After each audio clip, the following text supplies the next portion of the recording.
On this video, I'm going to talk through the various ways that I manage my energy levels through my caloric intake and the foods and the drinks that I drink. So the first thing is calories. So when you do a long run, 10 miles for example, you probably burn around about 1,000 calories. 20 miles, 2,000 calories. That's a lot of food. And every day you have a standard caloric intake you need to have to be able to maintain your current body weight. For me, that's around about 2,500 calories.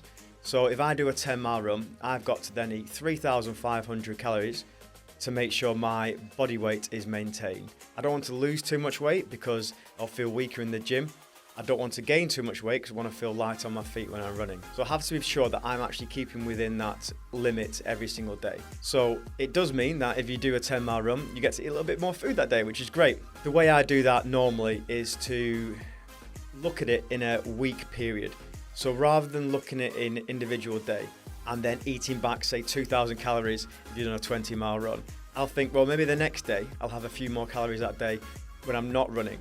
So I can be a bit smarter with my diet. So I can have that extra cookie at night time. I can have the pizza I wanted to have. I can have all those things that I want by making sure I'm not having too much or too little within my training period. But on those longer run days, I do generally focus on making sure my protein intake is at a really high level. And I do that for having, so I have a gram of protein for every 1 pound of your body weight, or 2.5, I think it is, roughly, for every kilogram. So on those days, I'm having protein bars, I'm putting protein scoops in my porridge, I'm having extra chicken snacks throughout the daytime, I'm prioritizing chicken, turkey, beef in my meals at night times. There's obviously vegan and vegetarian options as well for those kind of things. It is easier with meat because you can do it quite quickly. So I'm doing that on those days to make sure I'm having it. And carbohydrate wise, like every morning I have a porridge. Every morning I'm going to have a toast as well, potentially, or a bagel.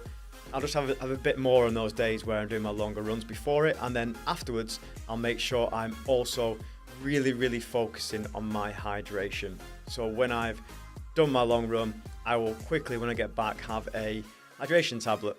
Drop a tablet in your water, and you've got sodium in there, probably have some vitamin C as well, and making sure that you're getting enough water back in your body to then stop yourself from having that headache you get after a long run or feeling really fatigued later in the day.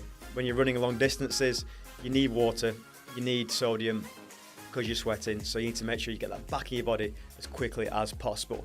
And I do that by taking hydration tablets, as well as on those days prioritizing protein, because protein is what's going to make your muscles recover quicker, going to make you stronger, going to maintain that muscle size, going to maintain that muscle definition, going to maintain the fact you're able to run over longer distances on those days. So really important to focus on bringing back your calories in, really important to make sure your hydration's on point on those big run days, and making sure that your protein intake is at a really high level. I think all those things together will mean that you will be able to do your long runs, recover quickly, and make sure that you're having a healthy lifestyle as well. If you're running long distances and you're not eating the food back, you will get injured, you will get tired, you won't be able to compete on a regular basis.